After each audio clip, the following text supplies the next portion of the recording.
एक क्वेश्चन और लिख लो। तुमने तो लिख लिया था ना, वो ट्राई करना खुद से।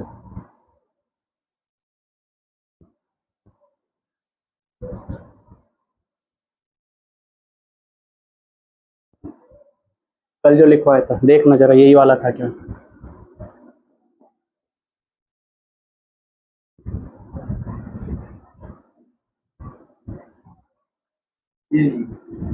है? हाँ अलग है ना ये, वही है ना ये लिख के। अरे कल जो तुम्हें दिया था नोट भी भूला है, कोई बात नहीं।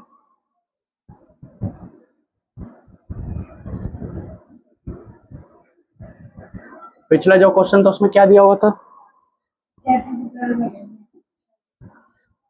20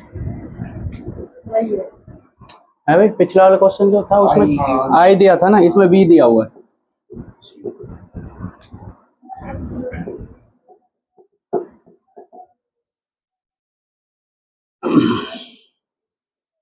किस इंस्टेंट पे करंट बताना। आज ऐसे करते हैं, क्वेश्चंस करते हैं एनसीईआरटी के। जाई एल निकालो, जाई सी निकालो, जेड निकालो, फाई निकालो, आई नॉट निकालो, I as a function of time निकालो,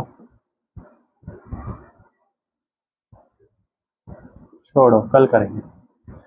वी आर निकालो, V L as a function of time निकालो। अरे as a function of time का मतलब क्या होता है? इंस्टेंटेनियस। ठीक है, पावर फैक्टर निकालो और एवरेज पावर निकालो। और अगर सिम पूछता है पावर निकालो तो भी उसका मतलब यही है कि एवरेज पावर निकालो।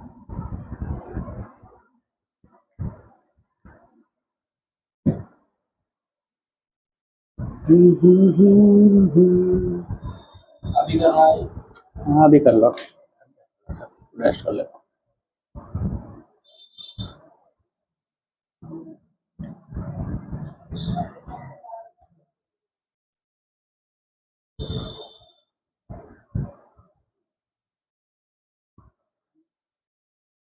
चमन क्या बोल रही थी?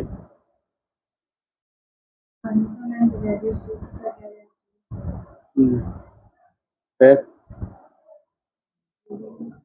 है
+6 आएगा।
उसको बता लिख के देख लो तो चेक करवा लो दोनों। तो तुम्हारा तो आंसर ही है नहीं कॉपी। 5,000 10,000 जैसे 25,000 तो ये 2,25,000 है 25,000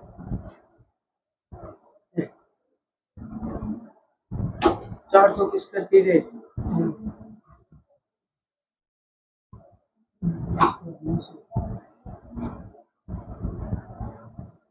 16 सही जा रहा है सही सही है नहीं ना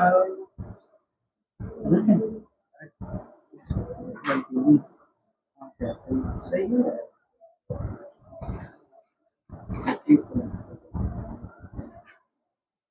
जनरल फाइल उसको चल रहा है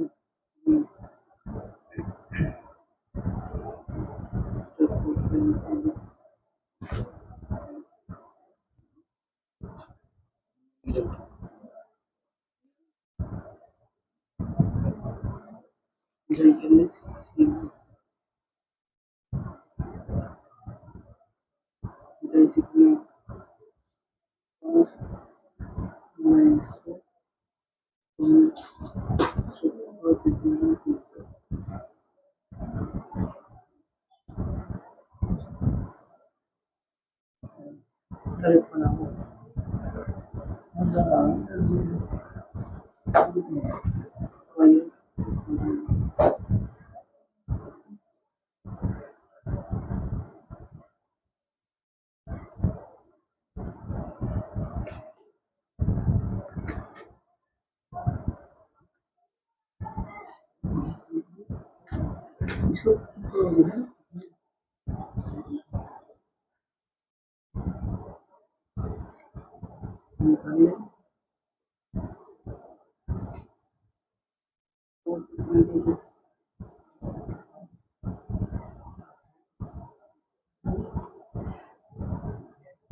confidence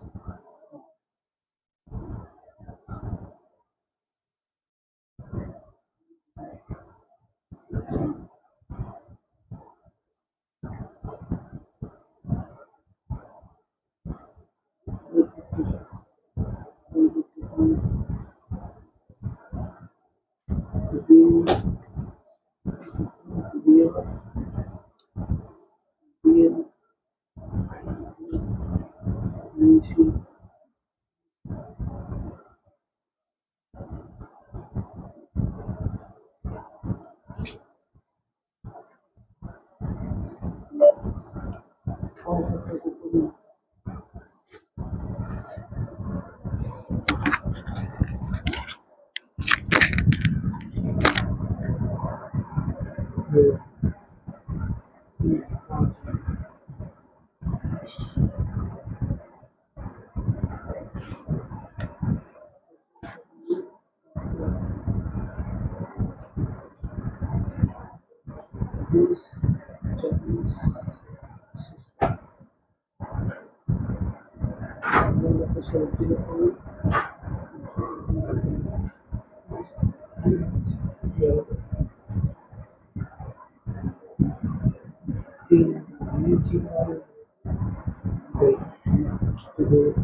इसको बता दो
बोलो कोई कंफ्यूजन,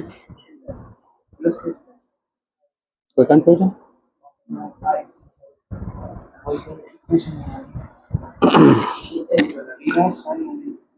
बताओ जाइयल की वैल्यू क्या है? जाइल की वैल्यू आई थी ये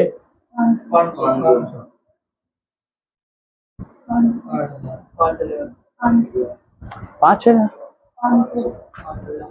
खैर रुक जाओ, जाइयल माइनस जायसी होगा। अरे जायसी बड़ा है तो कैपेसिटर है, तो 400 का स्क्वायर प्लस 300 का स्क्वायर यानी 500।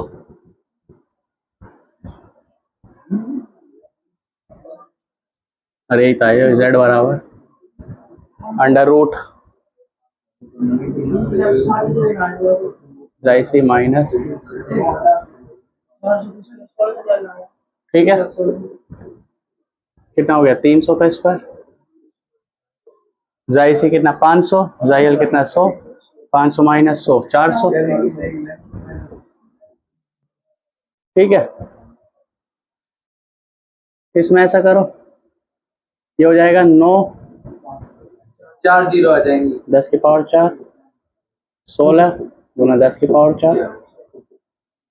ऐसा करो 10 की पावर 4 बाहर निकाल लो, 9 प्लस 16 ये बाहर जाएगा तो 10 की पावर 2 25 500। सर मेरा सही है तो मेरे को लगा इन्होंने ज्यादा सही करा तो मेरे से गलती है। दोबारा करें जब सही आ रहा है। तो फिर तो बाकी आंसर भी घटिया घटिया आ रहे होंगे तुम्हारे, नहीं वैसे जब यही 5000 ले लिया तो तुमने नहीं, ये इसकी वैल्यू गलत आ रही होगी बस। है 5 भी फिर घटिया ही आएगा। 5 आएगा 0.5। हाँ 5 दो तरीके से निकाल सकते हैं, tan 5 बराबर दो तरीके से निकाल सकते हैं, VL minus VC upon R, 0.01 और यहाँ पर ये वाला लगा देना, जाई सी है ना बड़ा, तो BC माइनस VL। अरे जो बड़ा है उसमें से छोटे वाले माइनस करके,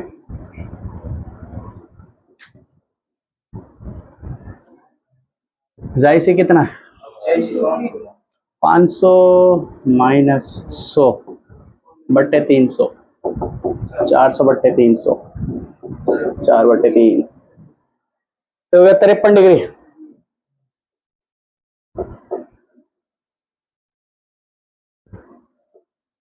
पाई हो गया 53 डिग्री, ठीक है, पाई हो गया 53 डिग्री। अब क्या निकालना, ये तुम्हारा निकला है या नहीं निकला, ये भी नहीं निकले, ये निकला नहीं निकला यहां से। अब देखो करंट, सर्किट का करंट, सर्किट का करंट सेम ही है, चाहे यहां से लो चाहे यहां से लो चाहे यहां से लो। तो I naught equal to V naught R करो तो अपॉन आर करो, ये फॉर्मूला वैलिड है। आई नॉट करो, वी नॉट एल करो अपॉन आर करो, ये भी फॉर्मूला वैलिड है। आई नॉट बराबर वी नॉट सी करो, सॉरी जाई एल करो, जाई सी करो तो भी वैलिड है। और आई नॉट बराबर वी नॉट पूरे सर्किट का और अपॉन सर्किट का वोल्टेज। इसमें से कौन सा लगा सकते हैं, लगाने के चारों लगा सकते हैं, पर ये हमें पता नहीं है, ये भी नहीं पता, ये भी नहीं पता, हमें सर्किट का वोल्टेज पता ही रहा पूरे सर्किट का, तो ये वाला लगाएंगे 50 बट्टे 500, तो आ जाएगा 0.1 एम्पियर करंट है ना। तो आई नॉट कितना आ जाएगा, अच्छा ये फॉर्मूला कहाँ से है पता है नहीं तुम्हें, V naught R equal to I naught R. अब current at any time T मतलब इंस्टेंटेनियस करंट, इंस्टेंटेनियस करंट क्या होता है, इंस्टेंटेनियस करंट निकालने के लिए तुम्हें दो चीज चाहिए, एक तो मैक्सिमम वैल्यू पीक वैल्यू और फेज चाहिए, फेज। तो पीक वैल्यू कितनी है हमारी, आई नॉट कितना है 0.1, अभी अभी निकाला आई नॉट। और फेज चाहिए, तो फेज क्या होता है, ओमेगा प्लस 5 फेज होता है भाई ओमेगा टी, इसका फेज यही है, इसका फेज तो ये पूरा है, तो 100t plus 30 degree, this is the phase of voltage.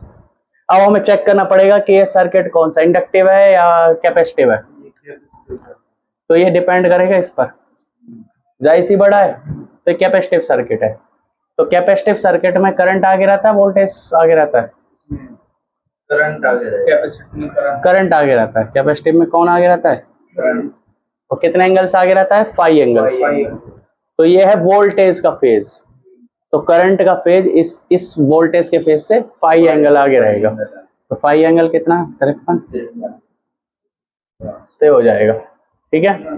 तो करंट आ जाएगा 0.1 साइन 100t प्लस 83 डिग्री, ये आ जाएगा, ठीक है। अब हमें निकालना है VRT यानी इंस्टेंटेनियस वोल्टेज अक्रॉस रजिस्टर, जो कि चेंज होता रहेगा, तो इसके लिए क्या चाहिए, वी नॉट आर चाहिए और इसका फेज चाहिए, वी नॉट आर यहीं से निकल जाएगा आई नॉट इंटू आर से, अरे आई नॉट अब पता लग गया और आर हमें पता है, तो वी नॉट आर मिल जाएगा। वी एल के लिए भी वी नॉट एल यहीं से मिलेगा और वी सी के लिए भी वी नॉट सी यहीं से मिलेगा। वी नॉट मतलब नॉट वाली वैल्यू मतलब इनकी पीक वैल्यू यहाँ से मिल जाएगी। फेज हमें पता है, रजिस्टर का जो फेज होता है वही करंट का फेज होता है, तो करंट का फेज इतना है तो रजिस्टर का भी यही फेज हो जाएगा।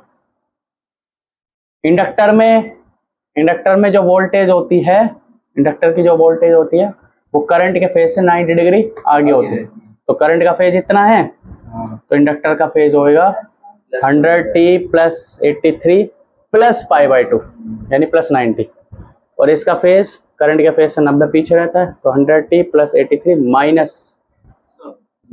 माइनस 90, तो ये बनेगा। ठीक है, हो जाएगा आंसर, कर लेना। वी आर एक कर देता हूँ मैं, ये वाला कर देता हूँ। वी एल टी जो होगा वो होगा V naught across L into में साइन, और जो फेज रहेगा वी नॉट एल कैसे निकलेगा, वी नॉट एल बराबर करंट कितना जा रहा है एल में से, आई जा रहा है, आई नॉट इंटू में जाई एल, और आई नॉट हमने निकाला भी, this is I not 0.1 into जाई एल, और जाई एल क्या है, जाई एल तो हमने निकाल चुके हैं ना, कहाँ गए ये रहा 100, तो लगभग 10 वोल्ट आ गए।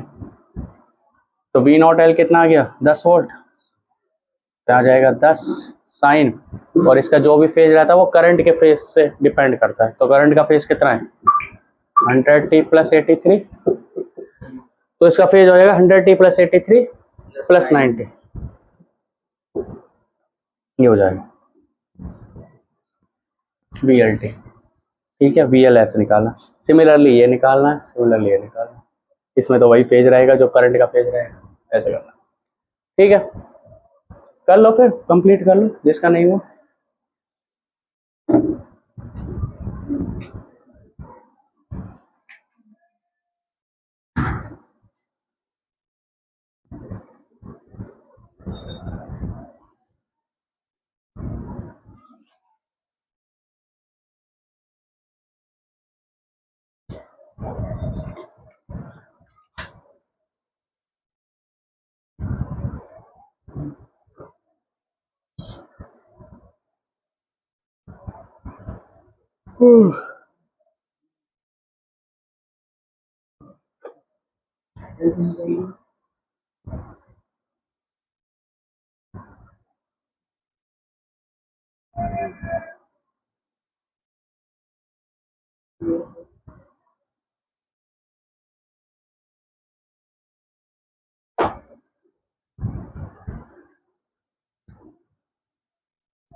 ठीक है,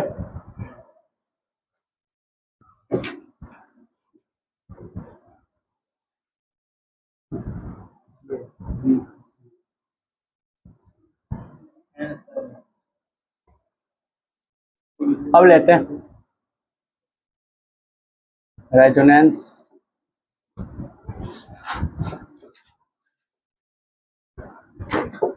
एलसीआर सर्किट में रेजोनेंस, कौन सी कंडीशन ली थी हमने कल, फर्स्ट केस लिया था।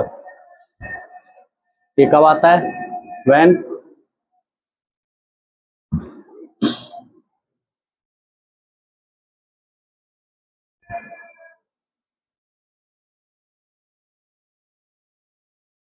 जाई एल इक्वल टू जाई सी हो, या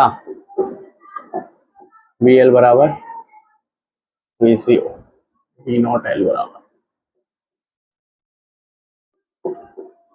ठीक है, या फिर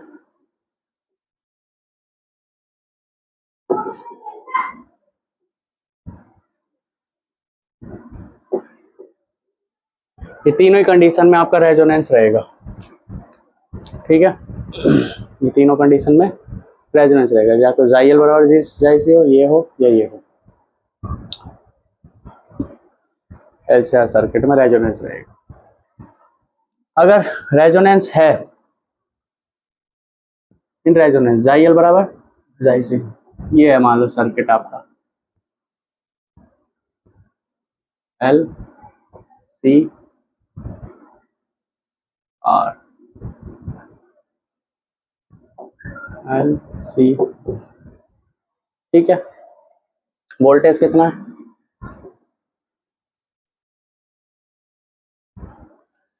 ये करंट,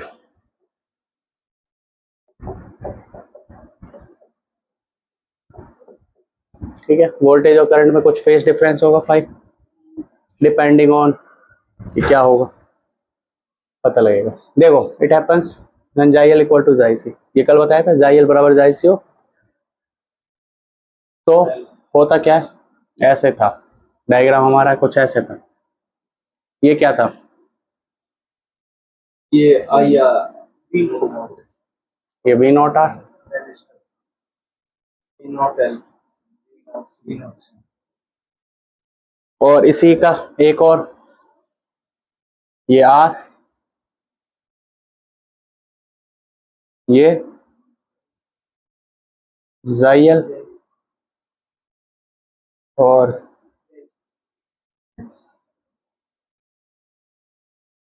जाइसी। ठीक है, दोनों सेम टू सेम।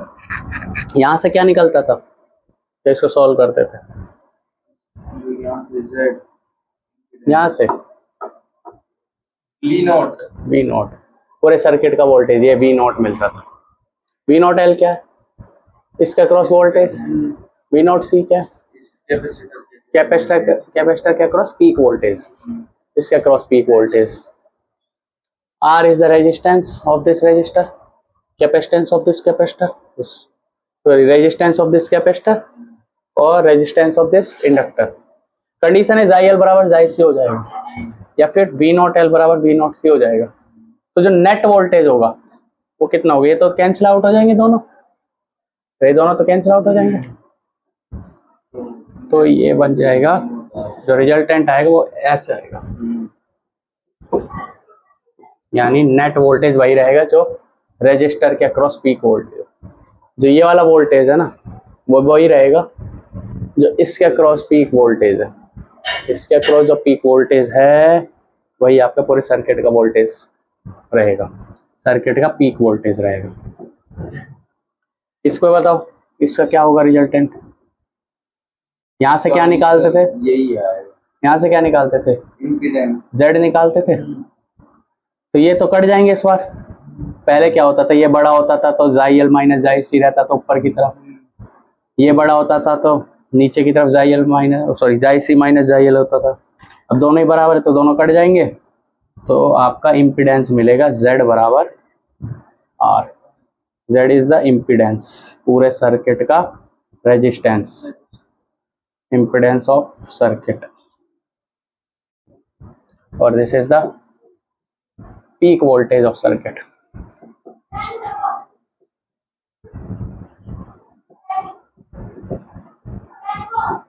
तो एट रेजोनेंस जो Z है वो कैसा आया है आपका, मिनिमम। पहले क्या होता था आर स्क्वायर प्लस जाई एल माइनस जाई सी का होल स्क्वायर, तो आर के साथ कुछ और टर्म होती थी जिसकी वजह से ओवरऑल रेजिस्टेंस ज्यादा होता था। अरे पहले Z होता था ये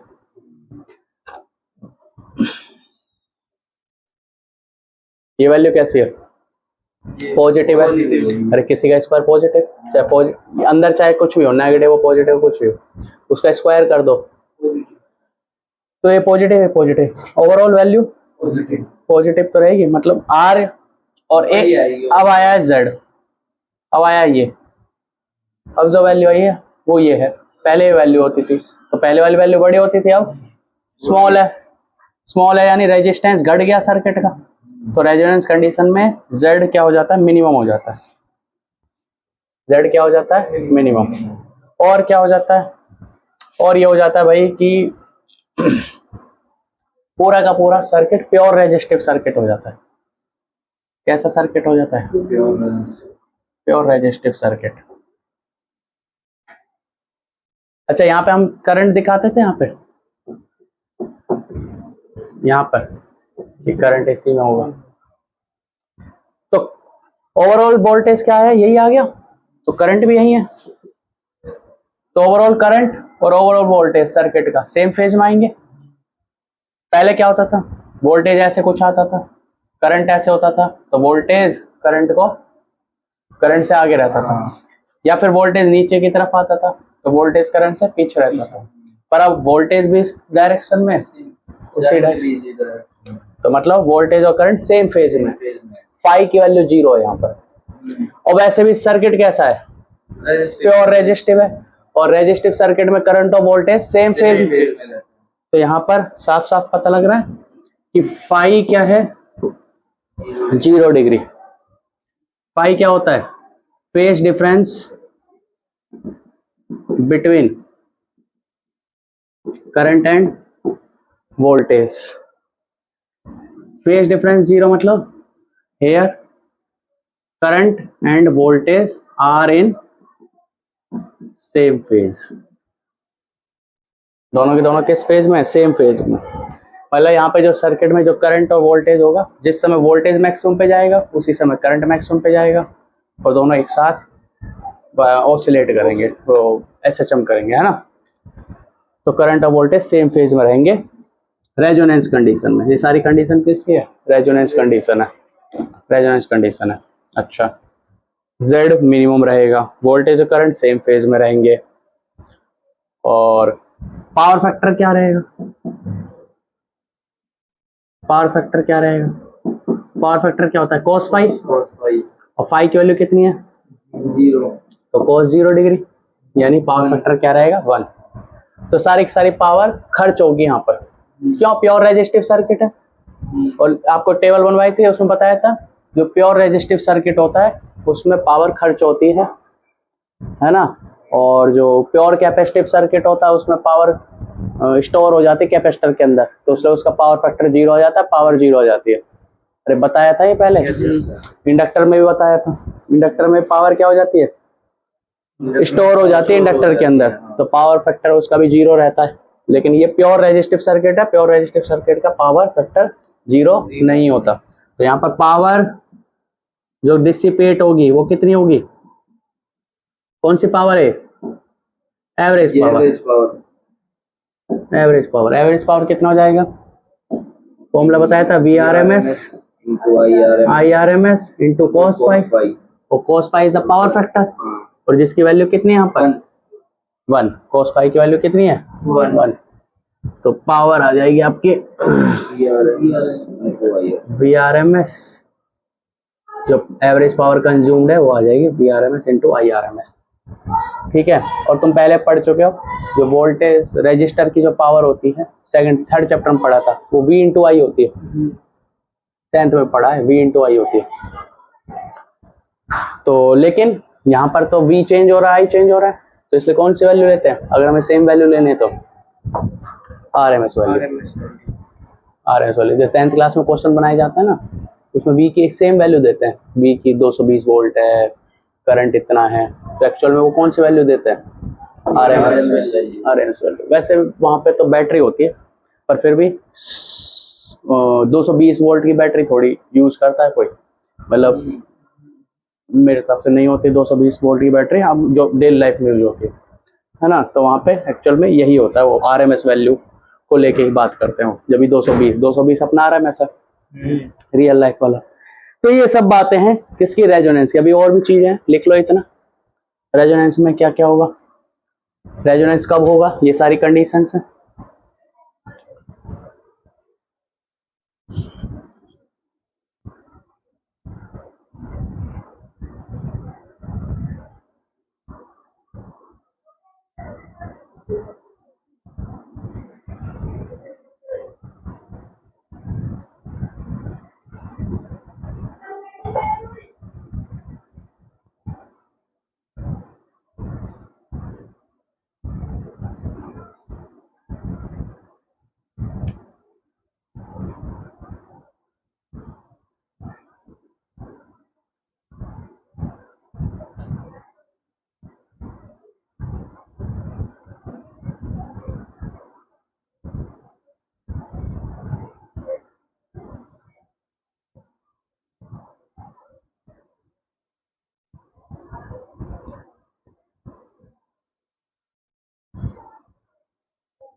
पावर डिस्ट्रीब्यूटेड एवरेज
ठीक है।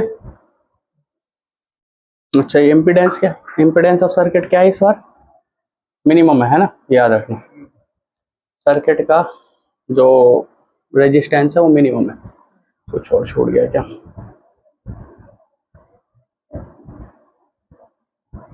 प्योरली रेजिस्टिव है। अच्छा, एक और चीज,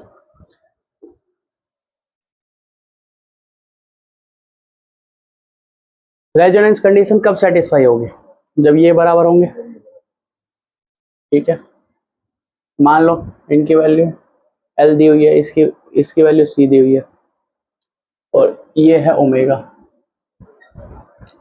इसमें एक रिलेशन आता है जो बताता है कि हमें इस ओमेगा पर इस क्या बोलते हैं इसका नाम, इस सर्किट का में रेजोनेंस कंडीशन आ जाएगी।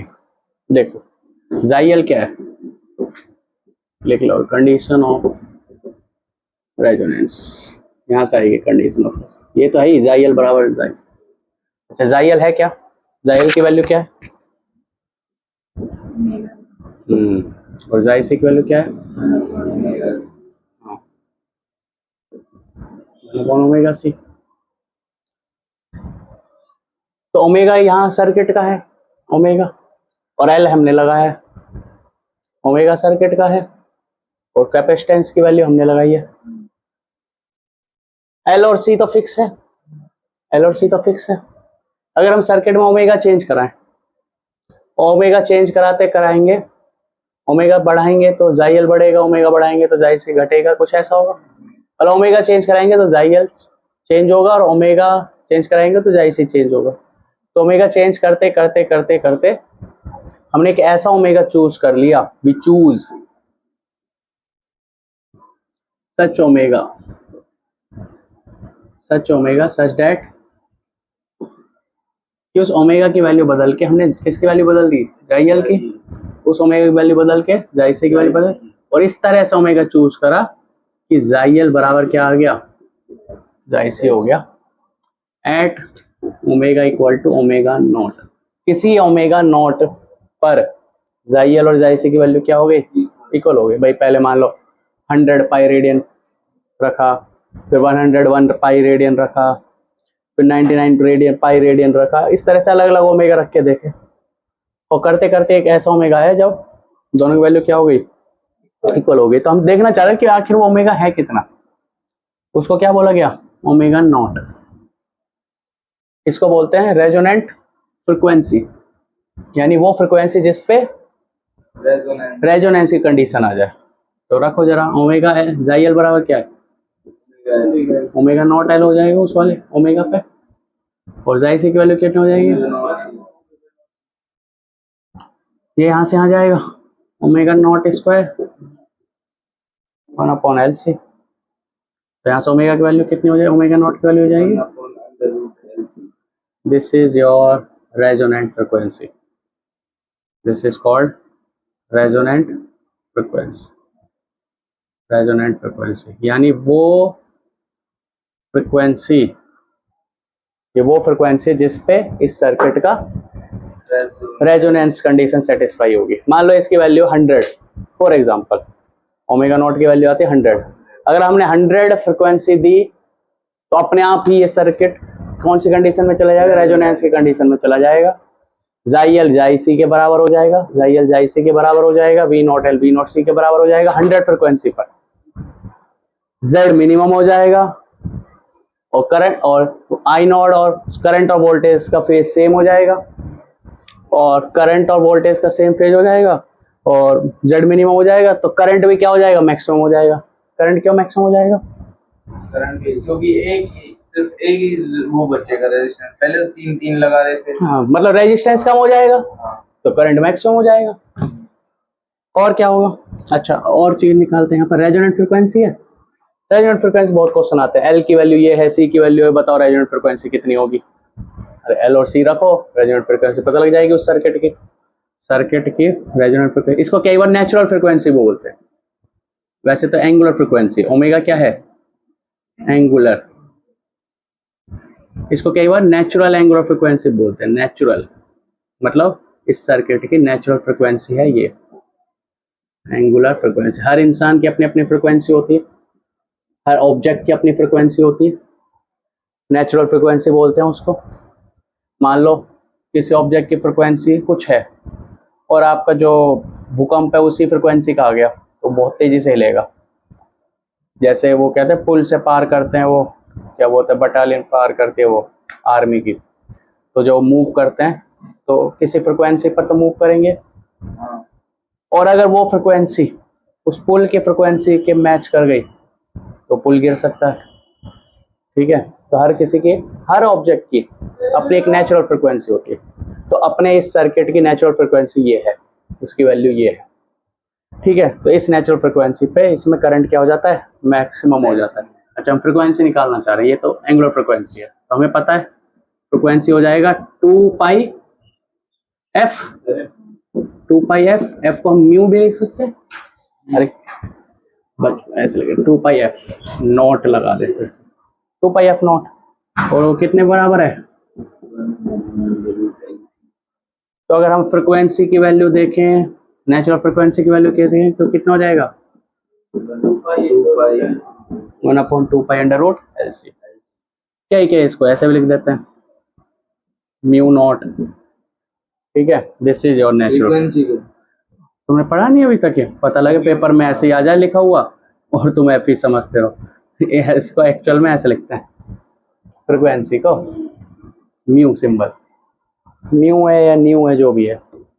तो ये है एंगुलर, सॉरी ये है फ्रीक्वेंसी, ये है नेचुरल फ्रीक्वेंसी, ये एंगुलर फ्रीक्वेंसी है, या फिर रेजोनेंट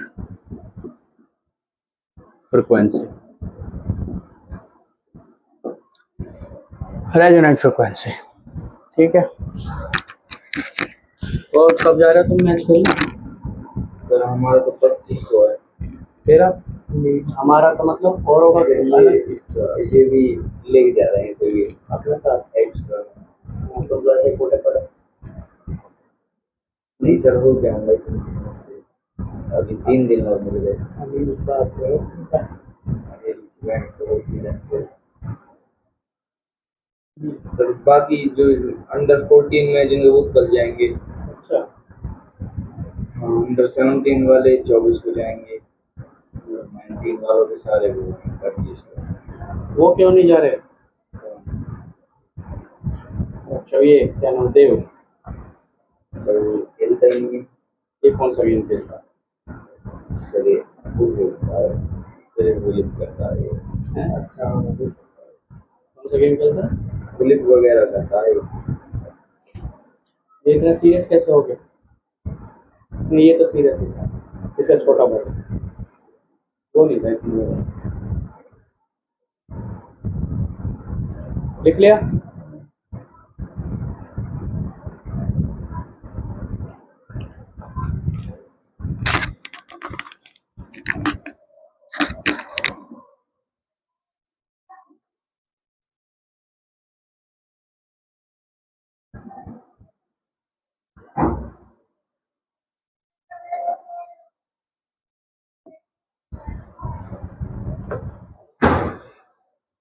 तो यहाँ पे मैं ये भी लिख दूं, रेजोनेंट कंडीशन है तो ये ओमेगा नॉट होगा और ये भी ओमेगा नॉट होगा और फाई 0 होगा। अरे एलसीआर सर्किट है, रेजोनेंट कंडीशन है, रेजोनेंस कंडीशन है तो ओमेगा नॉट और दोनों सेम फेज में रहेंगे तो फेज डिफरेंस 0 रहेगा तो फाई हमने गायब कर दिया, फेज डिफरेंस 0 रहेगा। इस आई नॉट की वैल्यू कैसे निकलेगी? वी नॉट अपॉन आर, और आर क्या है? जेड, और जेड मिनिमम है, जेड मिनिमम है तो, और जेड मिनिमम है कितना? आर, और जेड मिनिमम किसके बराबर है? आर के बराबर। तो आई नॉट की जो वैल्यू आएगी वो क्या आएगी? Maximum current in circuit, current in circuit at resonance is maximum because, अरे मैथ वो बिकॉज लिखते हैं ना, वो क्यों कैसे लिखते हैं? ऐसे या ऐसे? कौन सा वाला बिकॉज होता है? ये वाला या ये वाला? ये वाला बिकॉज होता है और ये वाला ये देयरफॉर होता है। तो वाला ऊपर 2 बिंदी एक नीचे बिंदी, ये बिकॉज, ये देयरफॉर, और ये ऊपर 1 बिंदी नीचे 2 बिंदी, ये बिकॉज। ये बदल गए तुम तो, अभी तो कुछ और बोल रहे थे।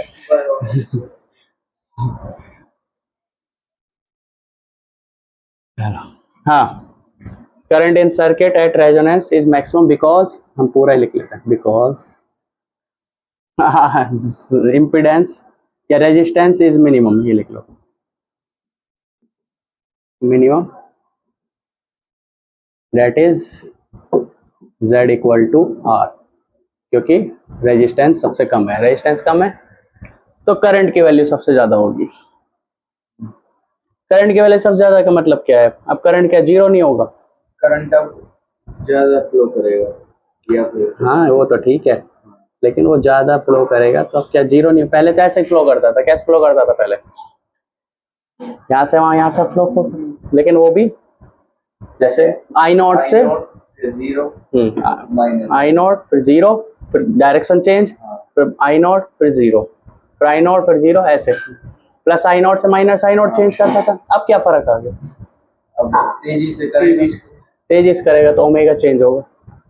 अरे तू कह रहा है तेजी से, पहले ऐसे कर रहा था अब तेजी से तो ओमेगा बदल गया ना, वैल्यू बढ़ जाएगी। अब पहले ऐसे मान लो ये आई नॉट था तो, और नीचे वाला माइनस आई नॉट, तो यहाँ से यहाँ तक फ्लक्चुएट कर रहा था ऐसे, है ना? अब क्या है, ये जो मैक्सिमम ये आई नॉट है ना, इसकी वैल्यू बढ़ गई। आई नॉट तो खुद पीक वैल्यू है, उस पीक वैल्यू की मैक्सिमम वैल्यू है, मतलब पीक वैल्यू की भी वैल्यू बढ़ गई और बढ़ गई। मतलब पीक वैल्यू पहले यहाँ थी, वो और पहले ग्राफ ऐसे था मान लो, और पीक वैल्यू ऐसे थी, ये था आई नॉट, ये था आई नॉट। अब इस पीक वैल्यू की भी वैल्यू बढ़ गई ऐसे, तो ये हो गया। तो अब पहले तो यहां से यहां तक वो कर रहा था, मतलब इतनी वैल्यू ले रहा था, ये ऊपर नीचे ऊपर नीचे ऊपर नीचे। अब लेगा यहां से यहां तक ऐसे। तो मतलब पहले मान लो 2 एम्पेयर तक जा रहा था, 2 एम्पेयर इस डायरेक्शन, फिर 2 एम्पेयर इस डायरेक्शन।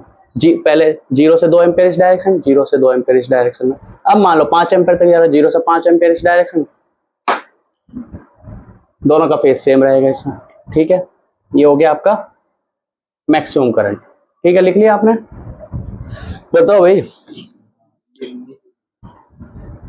अब आते हैं ग्राफ, रेजोनेंस में ग्राफ। बहुत ही थ्योरेटिकल सा टॉपिक है, बोरिंग सा लगता है मुझे तो, अच्छा भी नहीं लगता।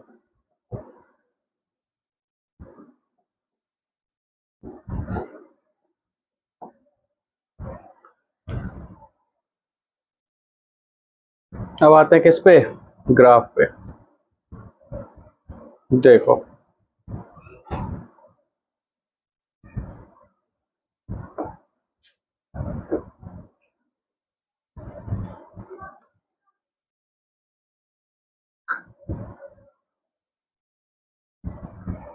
बेटा दे।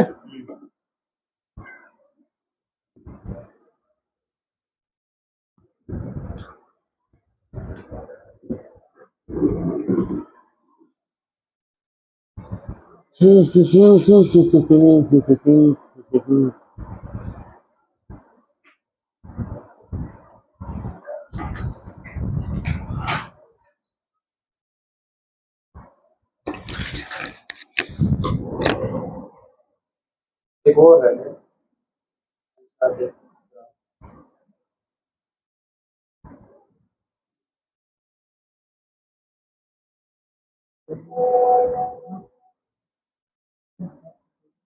ठीक है, ग्राफ करते हैं।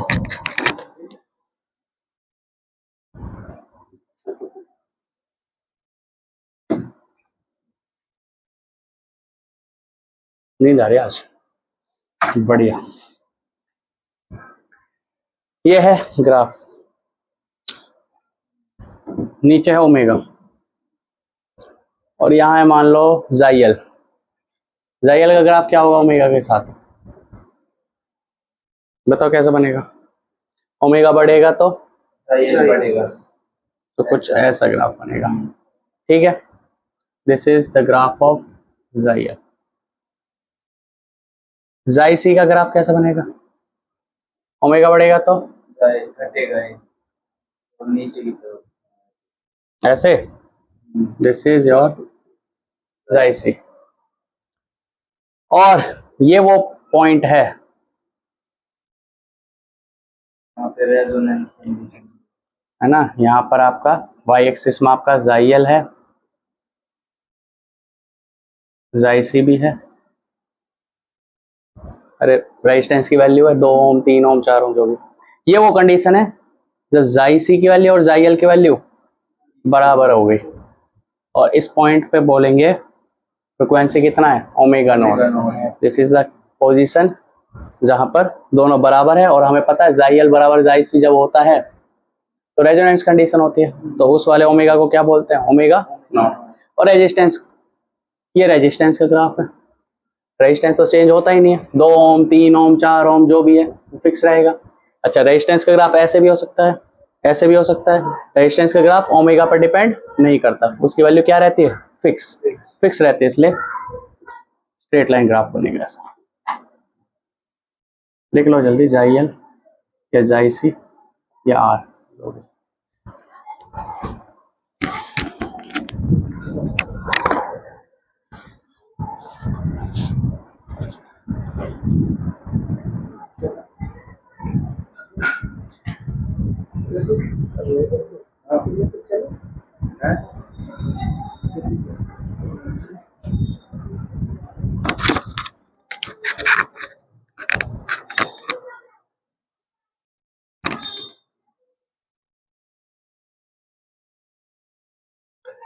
ओम नमः शिवाय।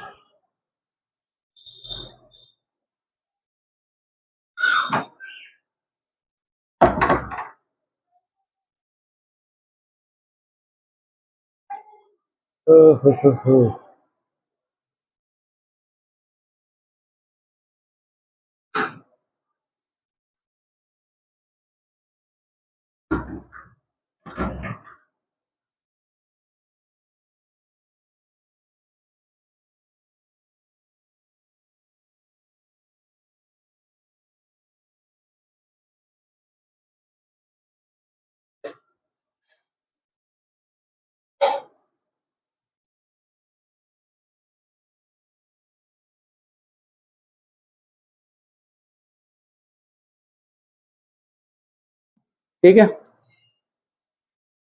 इसका ग्राफ यही वाला ग्राफ ऐसे बन सकता है, ये एफ नॉट हो जाएगा, ये फ्रिक्वेंसी हो जाएगी, और हम बोल देंगे जाई एल बराबर 2 पाई एफ इंटू एल, और जाई सी बराबर 1/2 पाई,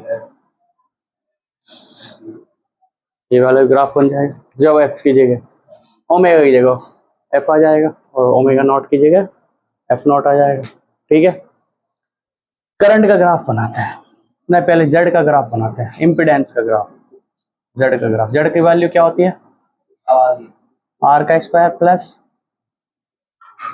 जाई एल माइनस, या कई बार जाई सी माइनस जाई एल का स्क्वायर, इन दोनों का डिफरेंस चाहिए हमें, चाहे जाई एल माइनस जाई सी करो, चाहे जाई सी माइनस जाई एल करो, आंसर जब भी स्क्वायर करके आ रहा है, अरे चाहे 2 - 3 करो, चाहे 3 - 2 करो, आंसर सेम ही है। अरे 2 - 3 क्या होगा, -1 का स्क्वायर, तो कितना हो जाएगा -1 का स्क्वायर 1, और 3 - 2 का स्क्वायर, हेलो, हाँ जी नमस्ते, ऐसे ही आना, हाँ भेज दो इसको, भेज दो, कोई दिक्कत नहीं।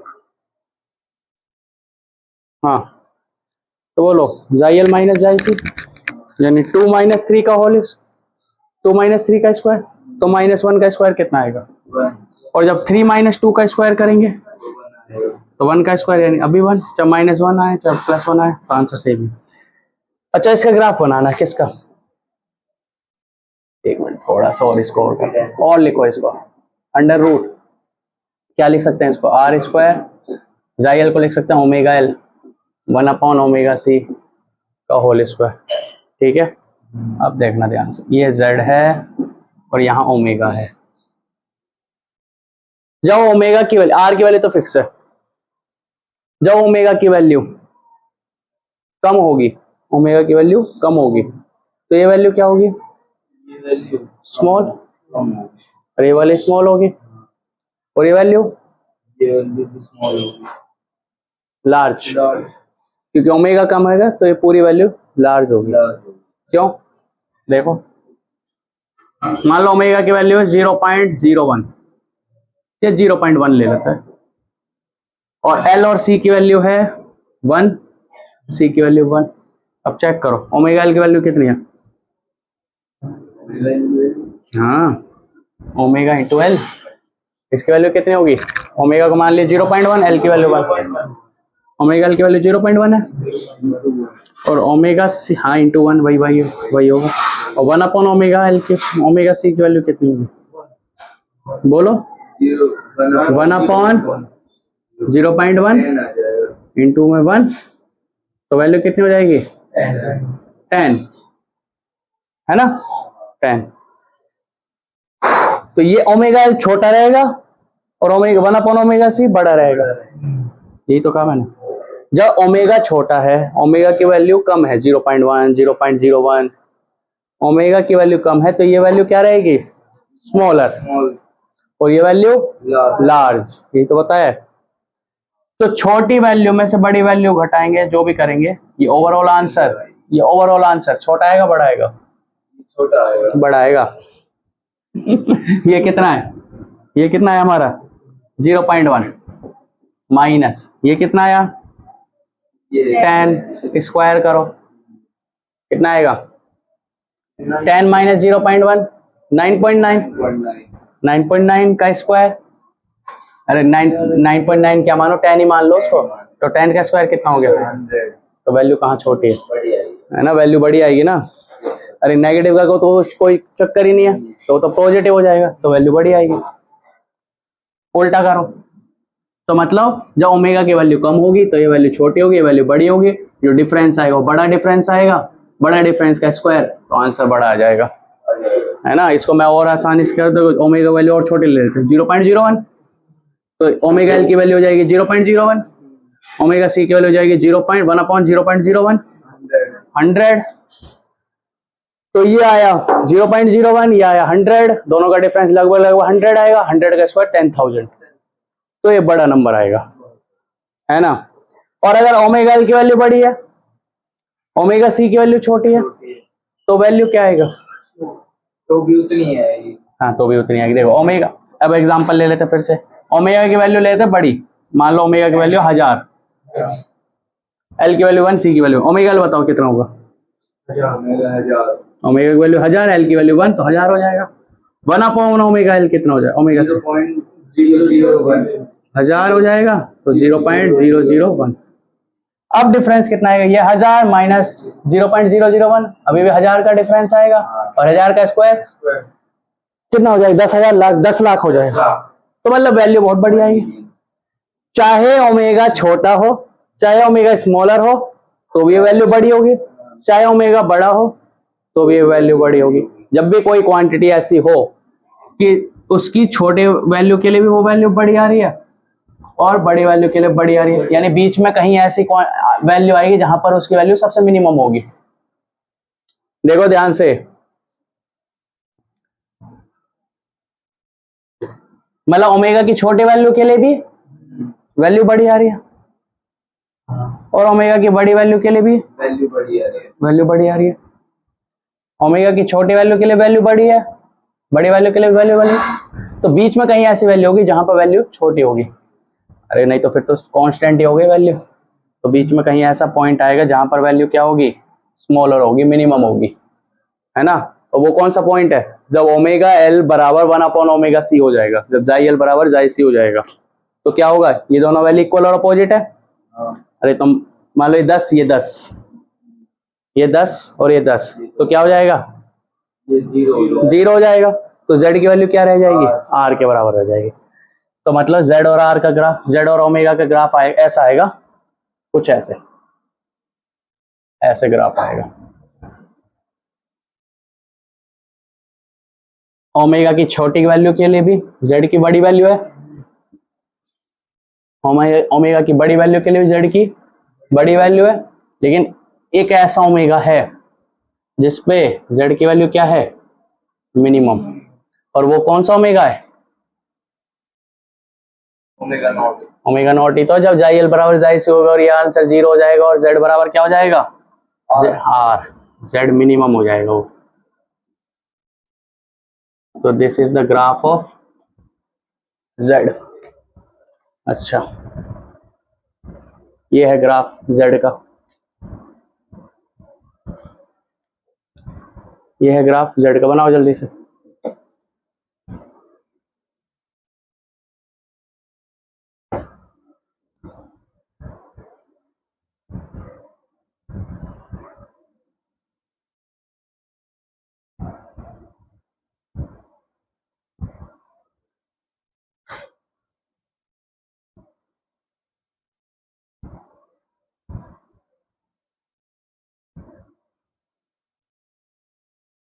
अरे ग्राफ समझ आया तुम्हें, यस अरे आइडिया लगा है कैसे हुआ ये ओमेगा के, भाई इसलिए एग्जांपल दिया है समझाने के लिए। ओमेगा के छोटे वैल्यू के लिए वैल्यू बड़ी, ये वैल्यू बड़ी तो z की वैल्यू बड़ी, ओमेगा की बड़ी वैल्यू के लिए ये वैल्यू बड़ी, ये वैल्यू बड़ी तो z की वैल्यू बड़ी।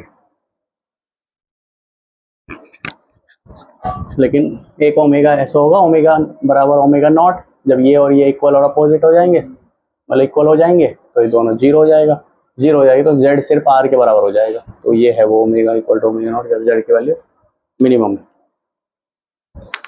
अच्छा ये बताओ, ये तो हो गया ओमेगा नॉट, जब कैसा रेजोनेंट है, रेजोनेंस कंडीशन है, सर्किट की बात करें, सर्किट दिमाग में लाऊं, ये वाला सर्किट ओमेगा नॉट।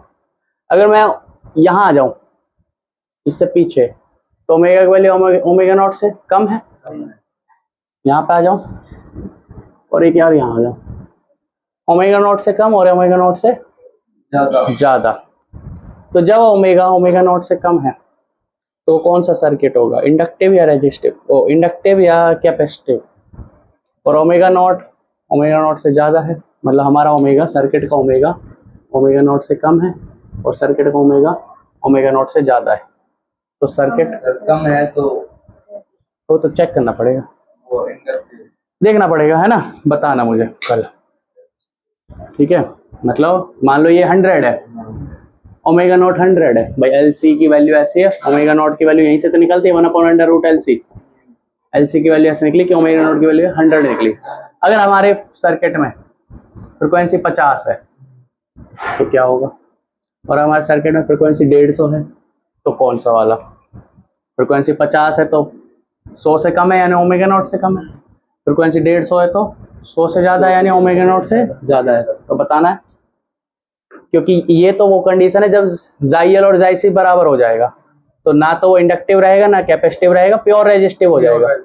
यहाँ वाले में या तो वो प्योर इंडक्टिव या तो वो इंडक्टिव रहेगा या कैपेसिटिव होगा, और यहाँ पे भी वही रहेगा, या तो इंडक्टिव रहेगा कैपेसिटिव। तो यही पता करना है। वो कैसे पता करोगे, वो ऐसे पता करना है कि अगर ओमेगा नॉट से कम है तो जाइएल ज्यादा होगा या जाइसी ज्यादा होगा, और ओमेगा नॉट से ज्यादा है तो जाइएल ज्यादा होगा या जाइसी ज्यादा होगा, जो ज्यादा है उसका ही वो हो जाएगा, ठीक है। अच्छा, अब आता है करंट के ग्राफ पे, ये तुम पता करना। करंट के ग्राफ पे, कौन से करंट के ग्राफ पे, आई नॉट के ग्राफ पे, पीक करंट के ग्राफ पे। करंट तो लगातार 0 से आई नॉट से माइनस आई नॉट ऐसे चल रहा है सर्किट में करंट। हम सिर्फ पीक करंट की बात कर रहे हैं। मैंने कहा ना, सर्किट में करंट मान लो 2 एम्पेयर चल रहा था, तो 2 से -2 एम्पेयर यहाँ जा रहा था, फिर -2 एम्पेयर, 2 पीक करंट था वो 2 एम्पेयर। सर्किट में एक्चुअल में करंट क्या था, सर्किट में मान लो इस डायरेक्शन में जा रहा है करंट, तो इस डायरेक्शन में 0 से 2 जाएगा, 0 भी होगा, 0.1 भी होगा, 2 तक जाएगा। फिर अपोजिट डायरेक्शन में आएगा, वो भी 0 से 2 जाएगा। तो पीक करंट क्या है, 2 एम्पेयर। लेकिन हमने Z को कम करके उस पीक करंट की वैल्यू को बढ़ा दिया। अब कितना बढ़ा दिया, 5 एम्पेयर हो गया है, 6 एम्पेयर हो गया, जो भी हो गया। तो उस पीक करंट का ग्राफ है किसके साथ, Z के साथ। तो पीक करंट का फॉर्मूला क्या होता है, V not upon Z। V not तो फिक्स है सर्किट का, दिया होगा। अब Z का ग्राफ ये रहा, Z इस हिसाब से चेंज होगा, ओमेगा चेंज होगा तो Z चेंज होगा, और Z चेंज होगा तो करंट चेंज होगा। करंट कैसे चेंज होगा बताओ, जेड बढ़ेगा तो करंट घटेगा, करंट घटेगा तो जेड बढ़ेगा तो करंट घटेगा। तो यहाँ से यहाँ बताओ, यहाँ से यहाँ क्या हो रहा है, जेड घट रहा है तो करंट बढ़ेगा। करंट जब ओमेगा नॉट मिनिमम होगा तो जेड मिनिमम होगा तो आई नॉट मैक्सिमम होगा। ये है वो जो आई नॉट की वैल्यू मैक्सिमम हो जाएगी, है ना, और मैक्सिमम हो जाएगी तो जेड क्या हो जाएगा, मिनिमम। और वो मिनिमम कितना है, आर। जेड मिनिमम कितना है, आर। तो आई नॉट की वैल्यू मैक्सिमम हो जाएगी। उसके बाद देखो आगे, जेड बढ़ रहा है, जेड बढ़ रहा है तो करंट मिनिमम हो जाएगा, करंट कम हो जाएगा। तो this is the case of omega naught, resonant frequency का केस है, resonant angular frequency. I not maximum की वैल्यू ये होगी V नॉट बाय आर, ठीक है। अच्छा, V नॉट की वैल्यू फिक्स है, आर चेंज हो रहा है, जेड चेंज हो रहा है, जेड घट रहा है, ठीक है। ये ग्राफ होगा करंट का with respect to omega naught. फिर से वही, ओमेगा नॉट से पहले कोई या तो इंडक्टिव होगा सर्किट या रेजिस्टिव होगा, जो भी। इससे बाद वाला या इंडक्टिव होगा या रेजिस्टिव होगा, क्या हो रहा है। और इस वाले फ्रिक्वेंसी पे क्या रहेगा, करंट मैक्सिमम रहेगा। इस वाले फ्रिक्वेंसी पे करंट क्या रहेगा, मैक्सिमम रहेगा। इसको बोलते हैं रेजोनेंस फ्रिक्वेंसी, है ना, रेजोनेंट करंट हो गया, रेजोनेंस आ गया। अरे वो उसमें आता है ना, क्या बोलते हैं, रेडियो चैनल्स में अचानक से करंट तेज हो जाता है, करंट तेज होने वाला साउंड अचानक से ज़्यादा हो जाती है, फ्रीक्वेंसी, हाँ, फ्रिक्वेंसी मैच करते 92.5 रेड FM, 93.5 92.5 है रेडियो, 93.5 रेडियो मिर्ची कौन सा है, अरे सुने तुमने कभी? तुमने तो क्या ही सुने होंगे, हैं सीधा यूट्यूब।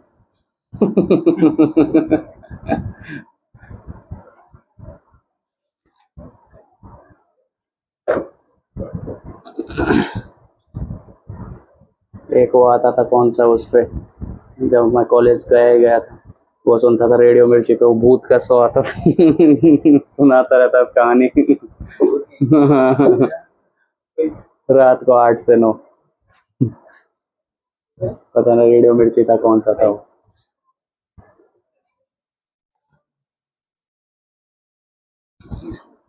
ठीक है, पता करना है ये वाला कौन सा होगा, दिमाग लगाना है इसमें। ओके, ये हो गए ग्राफ। और कौन सा ग्राफ बच रहा है? हाँ ये होगा। हम्म। अच्छा, इसमें अब पावर का ग्राफ बनाएगा, पावर कंज्यूम, पावर एवरेज कितनी होती है? BRMS into IRMS into cos phi। cos phi। अच्छा, रेजोनेंट कंडीशन में BRMS into IRMS रहता है बस। Resonance condition, in resonance condition cos phi 0 degree. Resonance condition में क्या होता है?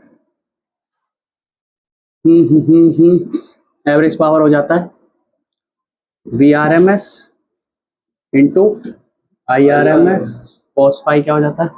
1, यानी phi बराबर 0 डिग्री हो जाता है, cos 0 बराबर 1। तो एवरेज पावर हो जाता है V0/√2, ठीक है।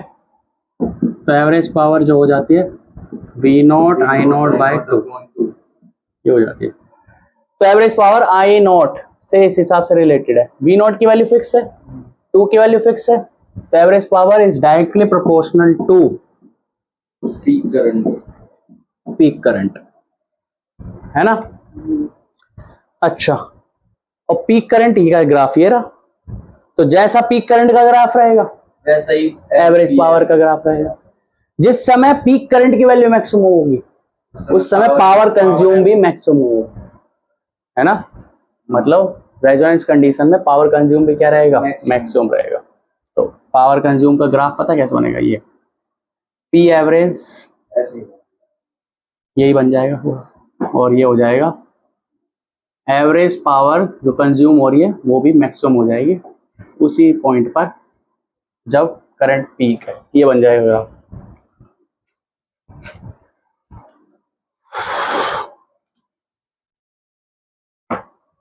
अब इसमें वो आता है बैंड विड्थ वगैरह वगैरह, वो कल करेंगे बैंड विड्थ।